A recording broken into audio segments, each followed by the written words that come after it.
Quang Bảo và Cát Tường xin được chào mừng tất cả quý vị và các bạn. Chúng ta đang cùng đến với chương trình Yêu là Cưới.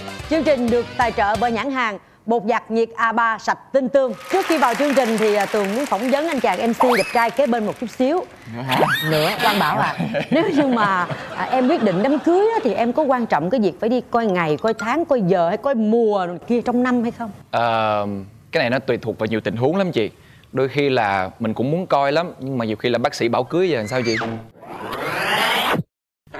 Đám cưới là chuyện nó đâu liên quan gì đến bác sĩ. Nhưng mà nói thật, nếu như á, mà không có bất kỳ một cái chuyện gì xảy ra trước đó, mà là một cặp đôi sẵn sàng lại chuẩn bị cho ngày cưới của mình, thì chắc chắn là phải coi ngày. Bởi vì cái truyền thống Á Đông mà đặc biệt là của người Việt Nam chúng ta là lúc nào là cũng phải có một cái ngày nó vừa hợp mạn vừa hợp tuổi của cả hai bên. Thì như vậy nó sẽ giúp cho các cặp đôi là có thêm cái sự tự tin để mà bước vào cuộc hôn nhân của mình. Mà nói chung á là cái mùa này nè, là cái mùa này là mùa cưới hay sao á. Cái mùa mà kiểu như là cuối năm với lại là cái tháng Giêng là tháng ăn chơi á, bà con cưới nhiều dễ sợ. Nhưng mà đối với các Tường với Quang Bảo thì nghĩ rằng là ngày nào, giờ nào, tháng nào không quan trọng yêu là cưới. Và bây giờ chúng ta sẽ lần lượt đến với hai cặp đôi của ngày hôm nay. Xin mời quý vị. Đó là em mới vừa thất tình xong đi. Thấy chưa? Cái gì phải có nguyên nhân. Lịch sự xíu dẫn anh vô nhà chơi xong rồi nói chuyện thôi, chả thích gì hết. Xin mời cặp đôi đầu tiên.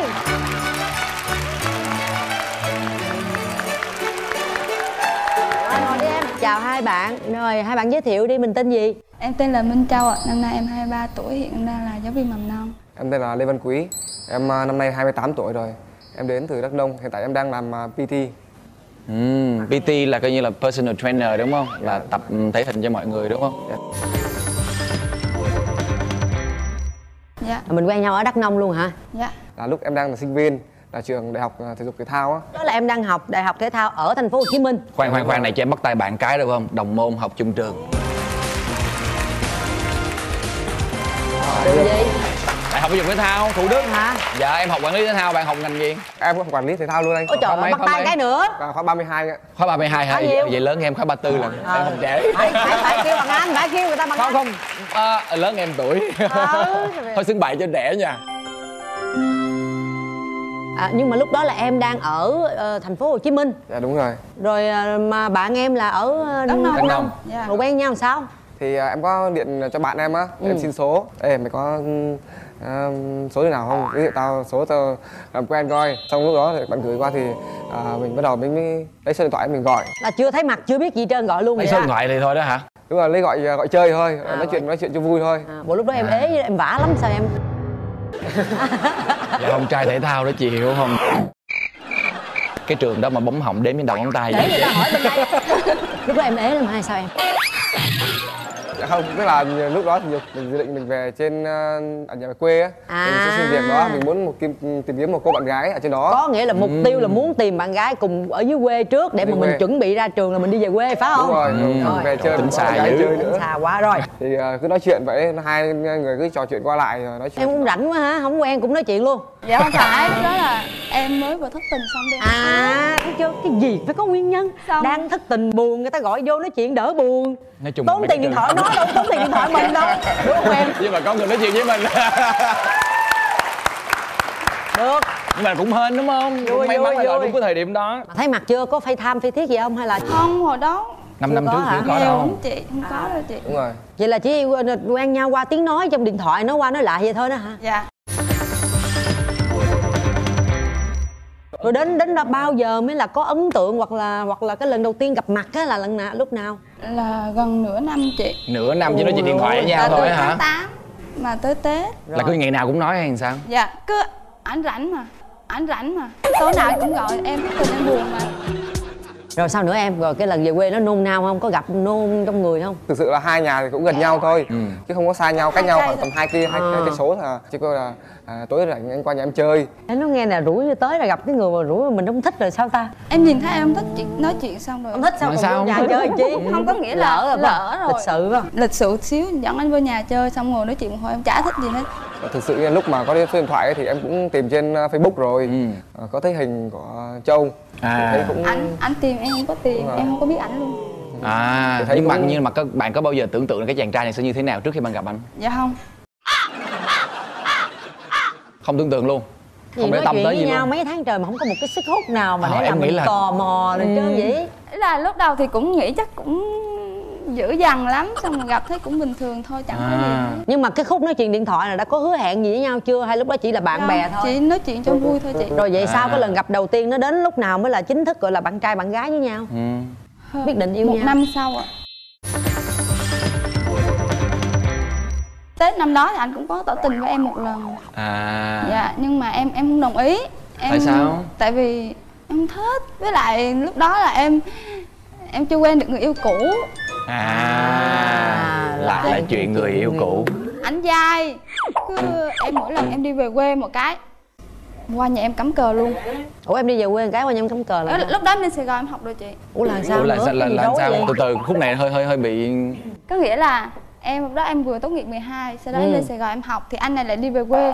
Anh này về quê luôn. Là trên nhau 5 tuổi, coi như bạn có này tốt nghĩa nghiệp là đại lúc học bạn như này vậy. đang học đại học muốn về quê rồi kiếm bạn gái thì em ở quê. Dạ em ở Khi quê. bạn trai này về quê ở thì em đi Sài Gòn học. Dạ em lên Sài Gòn em học. Sao nó éo le cuộc tình vậy Tình trời? yêu Sài Gòn Đắk Nông mà. Dạ, yêu xa. Cứ em thì như kiểu em sống tình cảm, em muốn về nhà, em ở nhà thôi, không muốn đi chơi. Mà cứ mỗi lần em về là anh lại vô nhà em cắm quân. Anh cắm quân có phải là tới 6 giờ anh về, là chị 11, 12 giờ đêm đợi em rủ về em mới về luôn. Ảnh tỏ tình sao mà em đồng ý không? Dạ là Tết năm tới nữa đó chị. Năm thứ hai đó. Tới thứ hai đó. Dạ, anh này ảnh đi coi bắn phá bông. Ảnh qua ảnh chở em đi. Anh không có tỏ tình. Hồi đó tụi bọn em không có cầm chân cầm tay gì hết. Xong rồi hôm đó là anh cầm tay em, xong rồi anh ôm em. Như kiểu là đồng ý luôn. Lúc đó bạn cảm thấy như thế nào khi mà lần đầu tiên nắm tay rồi ôm nhau như thế? Dạ hơi run ạ. Tại vì em cũng hơi ngại. Ở đó đông người lắm. Tại vì em cũng không định hành động trước mà anh lại ôm em trước. Mà đông người, ở đây đông người em hơi ngại. Thì 3 năm vừa qua có cái chuyện gì mà nó ấn tượng với hai bạn, ví dụ là dở khóc dở cười khiến hai bạn nhớ hoài trong 3 năm vừa rồi không? Ảnh cứ vô nhà em á, cứ em về quê anh lại vô nhà em lại chán, em không thích anh nữa. Lần tiếp theo là em về, em quyết định em không nói cho ảnh luôn, là dự định là em kêu em bỏ anh luôn á, em không quen anh nữa. Mà tự nhiên bỏ anh ta. Chỉ là bởi vì không cho ở gia đình thôi đó. Rồi sao nữa? Em trên xe, xong rồi tự nhiên tới thị trấn á, xe nó ngừng lại nó nghỉ, ảnh mới gọi điện kêu là em đang ở đâu. Em ngạc nhiên luôn, em kêu em đang trên Sài Gòn. Em xuống xe đi, anh đang trước đầu cửa xe này. Mà lúc đó em nói chị là trời lạnh lắm, lạnh vô cùng. Sao em biết? Sao không biết luôn vậy? Có làm thám tử không? Tức là tại Giật Châu là có ông anh là anh rể thay chơi với lại em. Có tài chồng. Nhưng mà bạn lúc đó bạn nghĩ như nào? Bạn có giận không khi mà người yêu mình về quê không nói cho mình biết? Thì cũng giận, rất là giận. Mà từ đó là về nhãn là phải là hơn gần cả 9 cây á chị. Trời không, đất. em không xuống đâu, anh đi về đi. Rồi cuối cùng là không xuống. Không xuống luôn, em xuống đi luôn. xe, em đi thẳng về gần tới nhà rồi em xuống xe, xong có em trai em đón luôn. Để ảnh một mình ở thị trấn luôn. Trời ơi. Sao ác vậy trời? Đó chị, lần đó em bị chửi quá trời chửi. Ai? Má em kêu chứ không quen thì nó không quen, chứ hành người ta vậy là ác quá. Kia, dạ má chửi quá, xong nói chuyện lại với ảnh. Thế thì trong 3 năm đó có bất kỳ một cái khó khăn, một cái chông gai nào xảy ra giữa hai người không? Anh lăng nhăng. Có hả? Đeo đuổi người ta như vậy mà cuối cùng mình lăng nhăng hả? Em nghe tin ảnh dưới quê, ảnh chở gái đi chơi, ảnh có bồ. Em tức quá chị, không nói tiếng nào luôn, cắt liên lạc luôn, khóa máy. Ảnh gọi một ngày, ảnh gọi mấy chục cuộc nhắn tin, khóa trời nhắn tin luôn, không trả lời, không nghe một lời giải thích nào luôn. Đó, bây giờ chuyện cũ rồi, khai thiệt đi. Em đi với người đó là Bây người giờ nào? là chuẩn bị sắp cưới rồi đúng không? Là phải khai tiền đi. Người đó là người nào? Thì nói chung là người bạn Nói bè thiệt thôi. nha. Thiệt lòng mà. Em có điều tra cuối cùng cái cô đó là cô nào không? Chị không điều tra được, chị đâu có biết ai đâu. Em cắt liên lạc với anh 2 tuần. Ảnh điên quá, quen lại bồ cũ. Quen lại bồ cũ luôn chị. 2 tuần bên đây không liên lạc là bên đây quen lại bồ cũ. Dạ, bồ cũ trên Sài Gòn về quen lại luôn, đi chơi chụp hình đổi avatar luôn. Gắn avatar luôn. Dạ. Gắn luôn chị. Wow, không khí nóng lên rồi. Là lúc đó em định là thôi cô này luôn hay sao? Lúc đó thì tại hồi xưa bạn gái cũ của em á ở dưới Sài Gòn thì lên chơi cùng thôi. Đi chơi thôi chứ mắc Kênh nhỏ người ta avatar. nhắc tuồng kìa. Thấy chưa? Tại Người sao ta đổi nói luôn kìa. avatar? Thì có nghĩa là lúc đó mình chụp hình xong đúng không? Thì lúc đó là cái bạn gái cũ của em á mua Facebook của em, chụp hình rồi đổi avatar luôn. Trời ơi chị, em nói chứ mới có 2 tuần mà nó đổi avatar rồi mà kêu là nó yêu mày lắm rồi này kia. Trời ơi, em nhìn sao em điên ơi là em điên luôn chị. Rồi lúc em điên đó em làm gì? Em tức, em khóc chứ làm gì được. Tại vì là lúc đó em lỡ im lặng rồi. Xong rồi em mới bình luận ở trong cái hình đó là em kêu là nhanh quá ha. Không thấy anh trả lời gì hết. Rồi sau đó Sau đó câu chuyện tiếp diễn một như thế thời nào? gian sau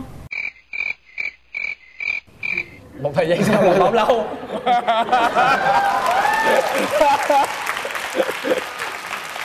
mình pass qua đoạn lẻ loi đi, tới cái đoạn drama đi. Tầm 2 tháng sau. 2 tháng sau Anh lại mò lên Sài Gòn. Em mới hỏi là bây giờ em với anh là như thế nào, anh muốn giải thích cái vấn đề kia không? Xong rồi anh mới giải thích ra thì em mới hiểu. Mà nói chuyện với nhau thì anh kêu là thôi mình quay lại đi này nọ. Xong rồi em mới quay lại. Trong cái suốt thời gian mà ở Sài Gòn này, bạn có khi nào bạn giống như anh quen người nào khác không? Có chị. Đoạn nào phút nào Là quen ảnh thêm 1 năm nữa. Là sau cái vụ đó. Sau vụ đó quen lại 1 năm là cái vụ nữa. ảnh bồ cũ anh là sau đó nữa. Hết hồi 1 tới hồi 2. Năm nữa là coi như là khoảng tầm 3 năm. Dạ 3 năm. Rồi. Ảnh vô tâm quá. Mà yêu xa nữa, em tuổi thân lắm chị. Xong rồi ở trên này thì vô tình quen anh này đẹp trai.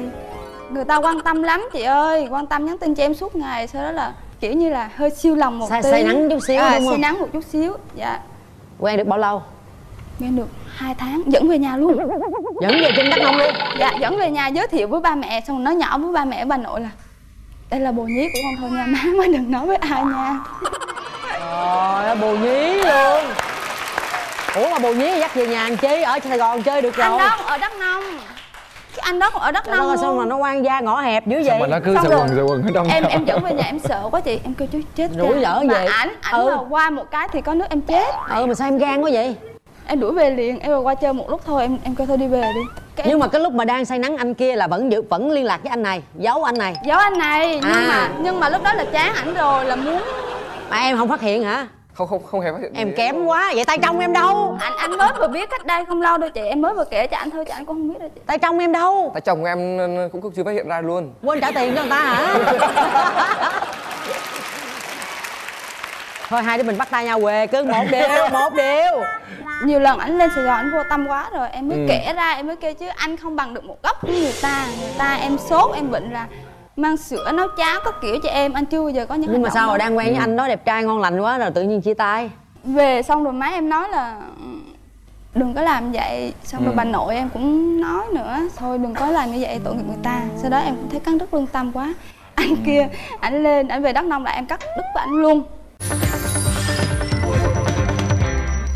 Bây giờ là hai bạn đã có cái ý định gì tiến tới xa hơn chưa? Bọn em cũng xác định là trong năm nay tụi em Trong năm nay. Thế trong một thời gian quen dài như vậy hai bạn có phát hiện ra những cái điểm xấu gì của nhau, mình chuẩn bị trước cái tinh thần chưa? Anh không bao giờ để hình em làm hình đại diện, không bao giờ trong điện thoại ảnh mà có cái hình đại diện của em trong đó luôn chị, tới bây giờ cũng như vậy. Kỳ em. Tức là không phải là mình không thích nhưng mà mình thích đăng mình lên thôi. Cũng ít chơi Facebook nữa.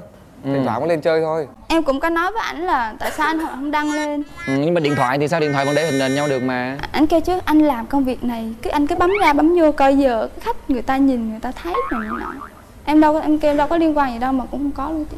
Mà tới em nói rồi thôi à. Chứ bây giờ là bạn có mong muốn là Quý sẽ sửa chữa cái đó đúng không? Hay là như thế nào?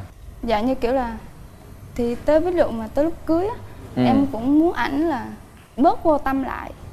Tại vì là cái gì mà em mà nói ra thì anh mới biết là ảnh vô tâm, còn em không nói là ảnh thôi luôn, anh không biết gì hết. Theo như Quý thì Châu có cái tật xấu nào mà bạn Quý muốn Châu thay đổi? Không thích hoặc là cứ nói thẳng ra luôn ngay lập tức đó thì nhiều khi nó mình biết được mình có thể là mình chỉnh sửa học này nọ. Nhưng mà Châu thì không như vậy, thì Châu cứ giữ im trong lòng vậy á, dồn vậy á. Coi như là dồn từng chút lại. Đúng thành rồi, cục bự rồi nó bung ra. Dạ, bung ra. Em không thích nói nhiều, mà mỗi lần em nói là em tức quá em phải nói cho bằng hết ra luôn á. Bây giờ hai bạn còn có gì muốn nói với nhau nữa hay không? Dạ có. Thì là em có một cái tấm thư muốn gửi tặng tới Châu. Thư hả? Em cũng nhiều bất ngờ quá. Rồi, mời em. Mời. Lúc nào vậy? Anh mới thôi. Em nói thôi. Em đọc quá hả? Đọc đi em. Đọc lớn lên em. Gửi lời muốn nói. Vợ yêu ơi, chúng mình quen nhau thấm thoát cũng đã gần 5 năm rồi đấy. Tình yêu của chúng mình có những lúc trầm, lúc bỏng, nhưng chừng bấy năm đã làm cho hai tao tô đậm thêm tình yêu của đôi mình. Anh đã mơ về một ngôi nhà và những đứa trẻ và ở đó có em. Hôm nay anh muốn nhân dịp chương trình này để cầu hôn em làm vợ anh. dừng ánh mắt Đồng ý không? đi kiếm Đồng ý không bảo nha. Đồng ý là ký vô hả hay là cái gì mà cầm Ký cái vô viết đây. hoài vậy? À là phải ký vô. Nếu xác nhận thì hãy ký vào đây, ke ke. Ra sẽ luôn ở đây nơi tim anh tình Hay yêu quá. bất tận Rồi. phút giây anh nghẹn lời. cảm ơn.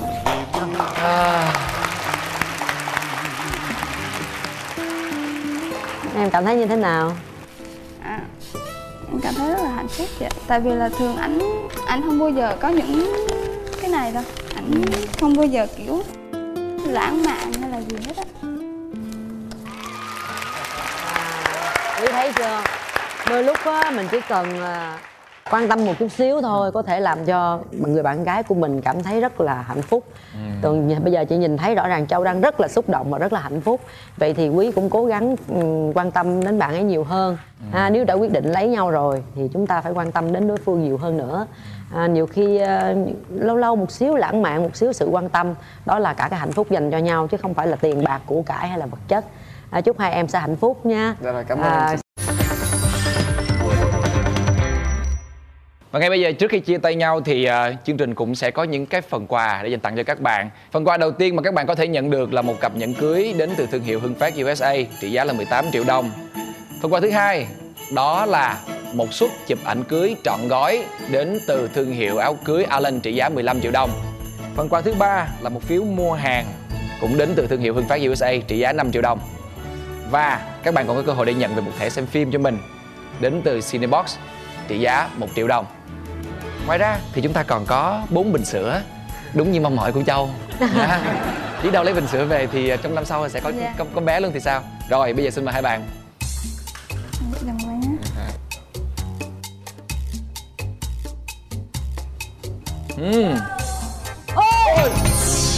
Bình sữa. Phần quà dành cho các bạn là một bình sữa đến từ chương trình. Dạ. Thôi thì cái gì hạnh phúc nào cũng sẽ bắt đầu từ những cái điều nhỏ nhặt nhất, đúng không bà? Xin cảm ơn hai bạn rất nhiều vì đã đến đây và tham gia cùng với lại Yêu Là Cưới. Và chúc hai bạn sẽ luôn luôn hạnh phúc các bạn nha. Rồi, cảm ơn chị nhiều. Thì nó rung.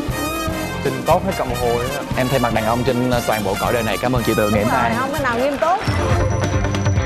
Quý vị thân mến, và ngay bây giờ chúng ta sẽ cùng nhau gặp gỡ cặp đôi thứ hai trong ngày hôm nay. Xin mời. Và hai bạn.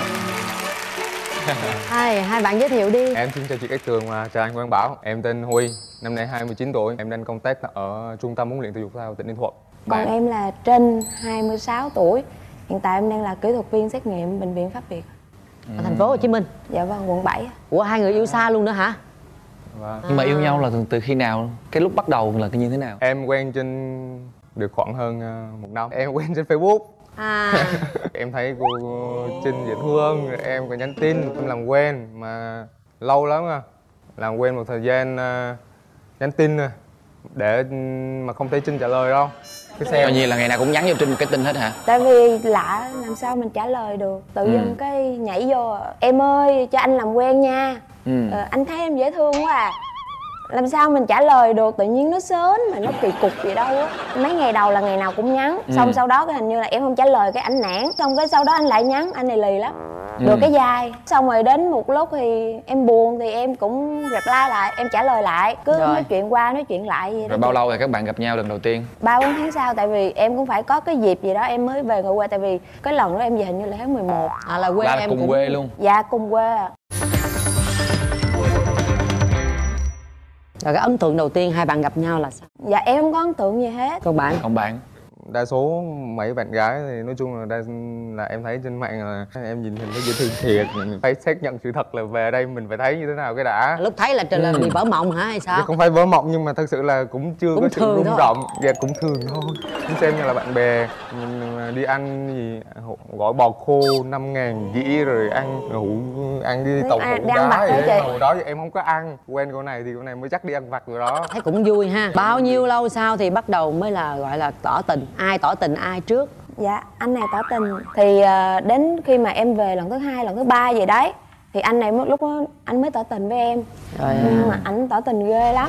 sao tỏ tình sao? Anh này ảnh dã man lắm. Tức là Tỏ tình thì giả Sao man. rùng rợn quá vậy?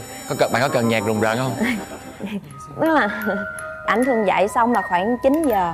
Thì sau 9 giờ em với anh này mới bắt đầu đi chơi. Ảnh chở em ra tới cái quảng trường thì đi ra ngoài đó ngồi.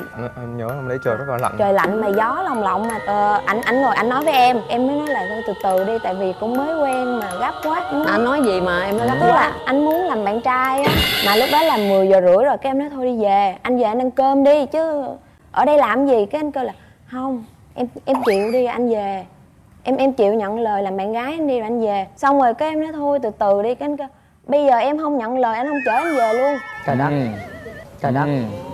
Dạ. Cái này giả man thiệt. Là không chở em về là tính là bỏ ở đó một mình đó hả hay sao? Ở đó luôn. Anh Anh ở đó với em à. luôn. Thì thôi chịu, nhưng mà để ngày mai suy nghĩ tiếp.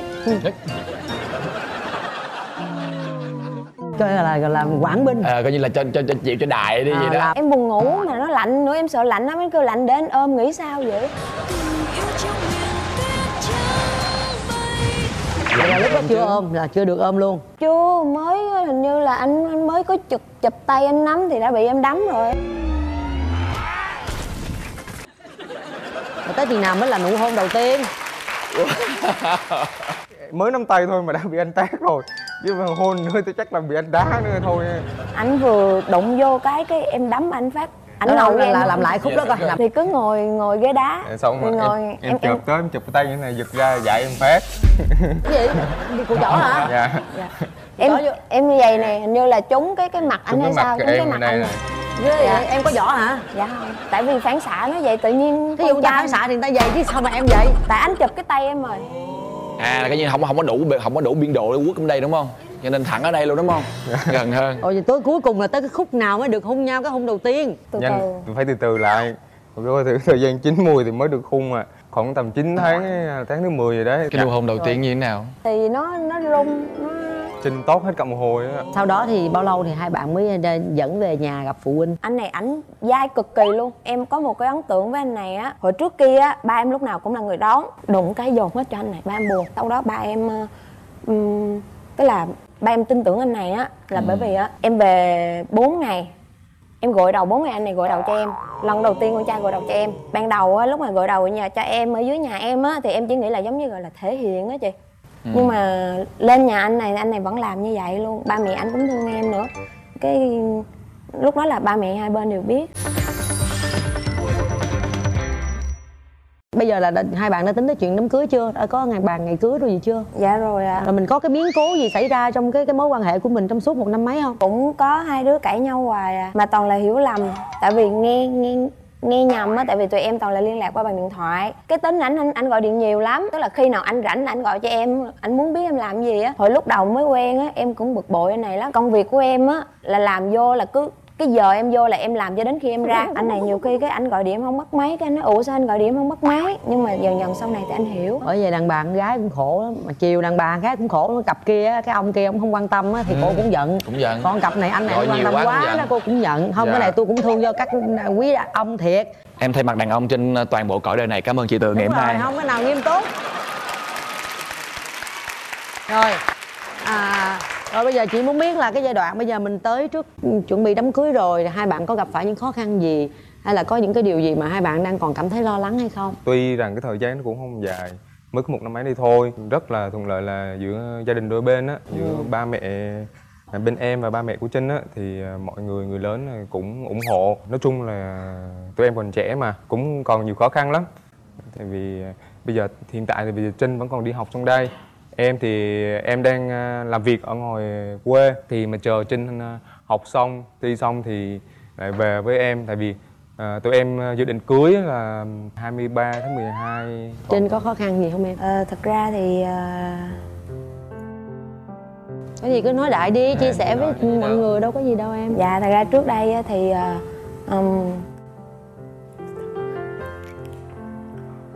hồi trước á, là em khám á, thì có nói là em bị bệnh, là có con.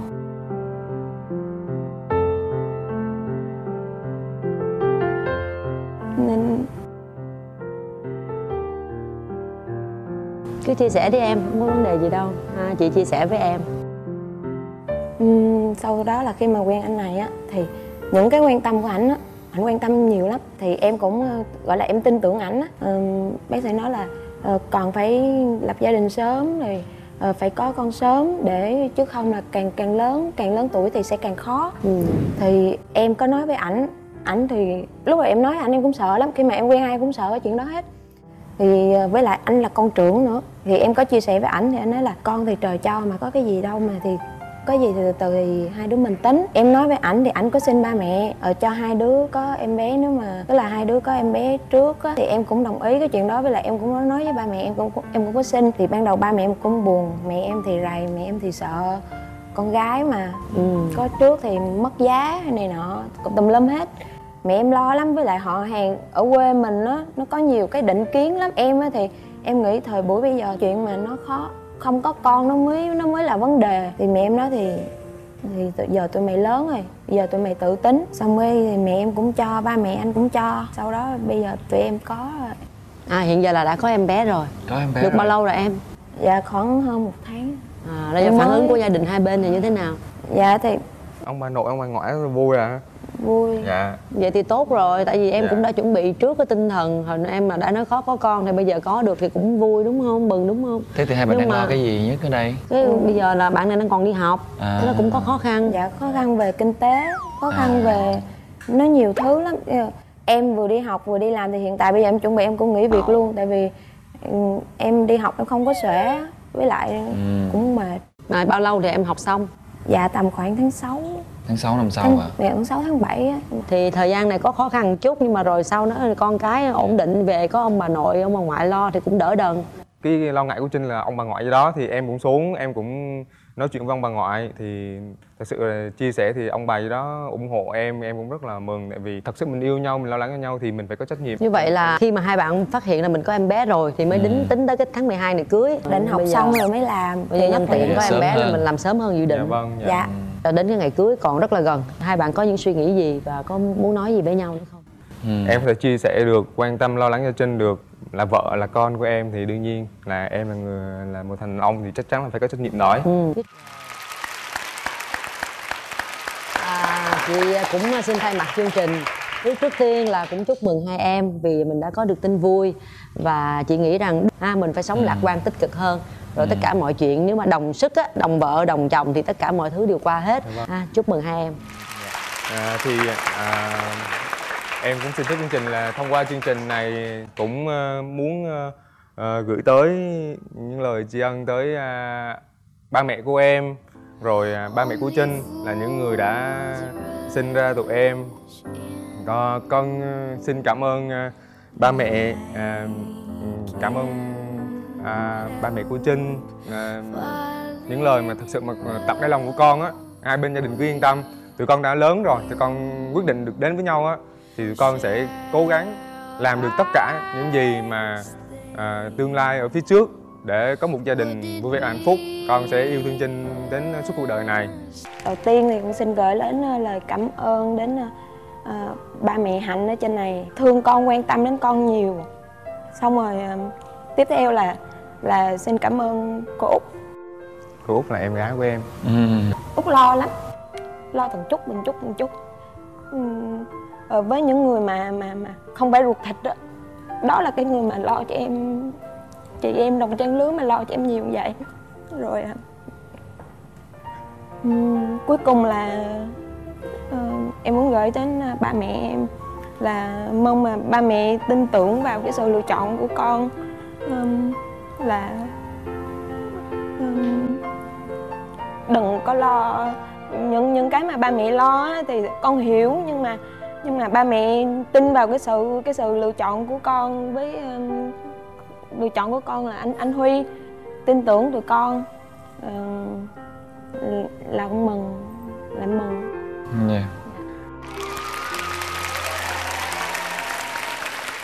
Gia đình hai bên đã nghe được những cái lời chia sẻ của hai bạn và chắc chắn cũng sẽ đồng cảm và sẽ yêu thương hai bạn cũng như là con cái của mình. Chúc mừng hai bạn. Dạ. Và ngay bây giờ thì chúng ta sẽ cùng nhau đến với vòng xoay may mắn và các bạn sẽ có cơ hội để nhận về cho mình rất là nhiều những cái phần quà đến từ chương trình. Đầu tiên đó sẽ là một cặp nhẫn cưới đến từ thương hiệu Hưng Phát USA trị giá 18 triệu đồng. Bên cạnh đó các bạn còn có cơ hội nhận về cho mình là một suất chụp ảnh cưới trọn gói đến từ áo cưới Island trị giá 15 triệu đồng. Bên cạnh đó các bạn còn có cơ hội nhận về cho mình là một phiếu mua hàng đến từ thương hiệu Hưng Phát USA trị giá 5 triệu đồng. Và một thẻ xem phim đến từ Cinebox trị giá 1 triệu đồng. Ngoài ra thì các bạn cũng sẽ còn có cơ hội nhận về cho mình là các bình sữa đến chương trình như là một món quà kỷ niệm nha. Vâng ạ. Xin mời hai bạn. Bình sữa em bé này cần nè, đang cần nè. Thôi nhẫn đi cho anh chị. Bạn muốn nhận cái gì? Nhẫn hả? Rồi, Ráng đi cưng. ráng nha. 1, 2, 3. Cố lên. Rồi. Sắp đám cưới rồi, còn thiếu một cặp nhẫn cưới thôi. Gì đây? Vô đây, gì đây? Xin chúc mừng các bạn đã nhận được về cho mình là một bình sữa đến từ chương trình Yêu Là Cưới à. Rồi, cảm ơn hai bạn. Cảm ơn hai bạn rất nhiều. Kính thưa quý vị, và bây giờ thì thời lượng của chương trình đã hết. Cát Tường và Quang Bảo xin chào quý vị. Quý vị hãy đón xem chương trình Yêu Là Cưới vào lúc 15 giờ thứ Bảy hàng tuần trên kênh HTV7 Đài Truyền hình Thành phố Hồ Chí Minh. Và nếu như quý vị có bỏ lỡ bất kỳ số nào thì quý vị cũng có thể xem lại chương trình thông qua kênh YouTube của chúng tôi tại MCV Media cũng như là cổng thông tin Love TV quý vị nhé. Và bên cạnh đó thì nếu như cặp đôi nào có bất kỳ một câu chuyện nào muốn chia sẻ đến với tất cả chúng tôi thì quý vị cũng có thể theo dõi chúng tôi tại fanpage Yêu Là Cưới và hãy đăng ký với chúng tôi để có cơ hội tham gia chương trình quý vị nha. Và một lần nữa cảm ơn nhãn hàng bột giặt nhiệt A3 sạch tinh tươm đã tài trợ cho chương trình. Và bây giờ xin chào và hẹn gặp lại.